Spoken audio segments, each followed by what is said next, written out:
Tmintax-il soċjetà mużikali ser ikomplu bil-vjaġġ tagħhom biex isiru aktar aċċessibbli għall-membri u l-pubbliku permezz ta' għajnuna finanzjarja. Dan bħala parti minn skema ta' 100,000 euro li tnediet f'Ġunju li għadda mill-Ministeru għall-Inklużjoni u l-Kwalità tal-Ħajja.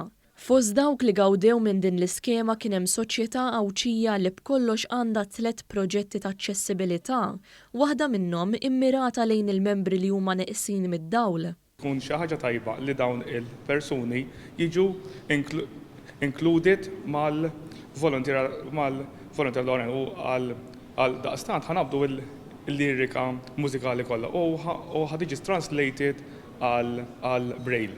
Soċjetà mużikali oħra ħejjiet pjanijiet biex tibni kamra speċjalizzata għal persuni fuq l-ispettru tal-awtiżmu. Qed naħsbu u daw il-fondi se nagħmlu multi-sensory room li tkun aċċessibbli għalihom ħafna, allura tagħmilhom iktar easy biex jitgħallmu. Hemm soċjetajiet oħra li se jagħmlu tibdil infrastrutturali permezz ta' lift. Qegħdin fil-proċess ta' ristrutturazzjoni tal-sede tagħna tal-gażin biex nirrendu iżjed aċċessibbli għal persuni bi bżonni speċjali. Fil-fatt aċċessibbli kemm minn barra għal ġewwa kif ukoll internament permezz tal-lift għal-solari ta' fuq.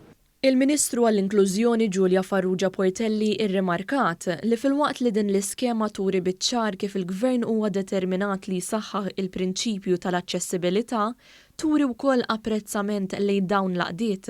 Nibgħatu messaġġ b'saħħtu li kulħadd irid jagħti semu biex dan il-proġett jirnexxi u dan huwa mod ieħor kif aħna soċjetajiet fl-irħula tagħna fosthom dawk tal-banet irridu jkunu qed jibgħatu dan il-messaġġ.